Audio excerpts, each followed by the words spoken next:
Oke, halo mahasiswa, selamat datang dan selamat bergabung kembali di mata kuliah eh, Ekman ya, Ekonomi Manajerial di sesi keempat. Nah, hari ini atau saat ini kita akan memperdalam mengenai analisis regresi. Nah, harapannya dari sini setelah mempelajari sesi ini, Anda bisa memanfaatkan analisis regresi ini dalam menganalisis berbagai model permintaan yang dapat digunakan sebagai alat estimasi untuk menentukan strategi perusahaan sesuai dengan struktur pasar yang dihadapi perusahaan. Nah, Anda juga dapat mengerjakan diskusinya, ya. Jangan lupa pada saat menjawab diskusi, Anda wajib mencantumkan referensi, ya. Referensi dari mana? Dari buku dan dari jurnal. Nah, regresi ini juga bermanfaat nanti pada saat Anda menyusun karya ilmiah ataupun apa namanya itu tugas akhir ya. Biasanya eh, analisis regresi ini digunakan. Kalian tidak perlu pusing dengan masalah hitungannya, nanti itu bisa pada saat prakteknya nanti. Yang penting kalian pahami dulu secara teorinya ya. Oke, semangat terus ya, selamat belajar. Saya akan share sedikit video pengantar dari materi ini. Mohon disimak dengan baik ya, mengenai analisis regresi, gitu ya. Jadi capaiannya Anda diharapkan ini, Anda tahu konsep statistiknya, konsep parameternya, ada distribusi normal, korelasi, uji T dan uji F, ada asumsi dan juga asumsi regresi, gitu ya. Nah, konsep analisis regresi sendiri dalam ilmu statistik, gitu ya. Teknik yang umum digunakan untuk menganalisis dua variabel itu disebut sebagai analisis regresi. Nah, secara matematis yang menjelaskan hubungan antar variabelnya dalam analisis regresi ini disebutnya atau menggunakan persamaan regresi. Ada analisis regresi, ada persamaan regresi. Dalam regresi, gitu ya, kalian harus tahu apa itu variabel dependen dan variabel independen. Ada dua macam. Variabel dependen ini variabel bebas. Variabel yang tidak bebas. Biasanya dilambangkan dengan huruf Y. Y itu ada variabel yang tidak bebas, di mana variabel ini bergantung kepada nilai dari variabel lain. Kalau variabel independen itu variabel bebas, ini nilainya tidak bergantung variabel lain dan biasanya dinyatakan dengan huruf X. Biasanya variabel independen ini sudah diketahui atau ada hitungannya. Nah, bedanya tadi parameter dan statistik. Kalau parameter ini merupakan kumpulan data, gitu ya, bisa bilangan, bisa non bilangan, disusun dalam bentuk tabel, gitu atau diagram. Contohnya ini statistik penduduk, kelahiran, pendidikan, gitu ya. Nah itu adalah parameternya. Kalau ukuran wakil dari datanya, contohnya adalah rata-rata, median, gitu ya, simpangan baku, mean, seperti itu ya.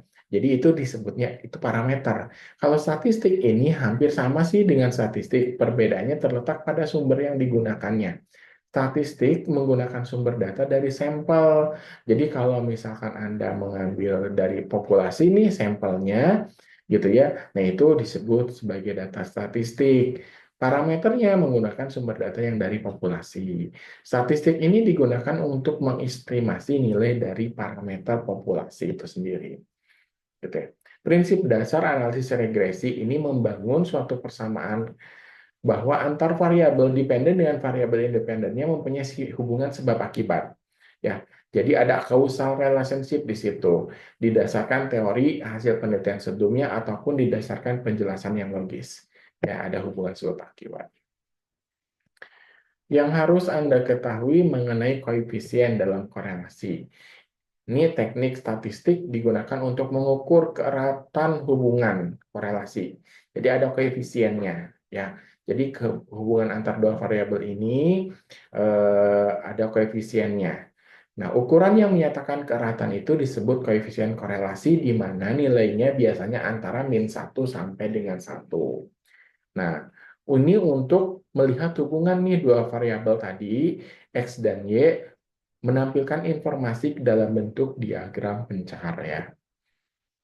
Koefisien korelasi biasanya nih cara menghitungnya seperti ini R sama dengan JX. Nanti ini kalian lihat sendiri ya kalau ini karena kalian harus pelajari gitu ya secara hitungannya gitu ya. Nah, ini caranya R-nya dikuadratkan, korelasinya dikuadratkan. Jadi dia akan tahu kontribusi si R ini terhadap X dan Y. Nah, nanti dalam regresi linear ini ada disebut dengan uji hipotesis. Nah, ada hipotesis sama dengan 0 dan hipotesis bukan sama dengan 0.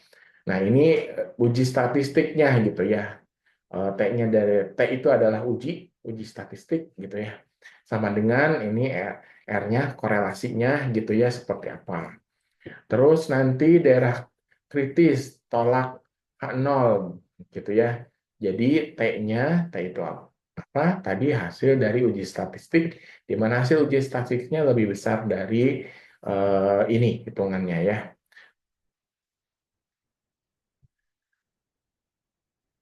Terus analisis linear sederhana. Ini teknik digunakan untuk membangun persamaan garis lurus nih, gitu ya. Di sini udah tahu kan bahwa dalam sederhana hanya ada satu variabel X dan satu variabel Y.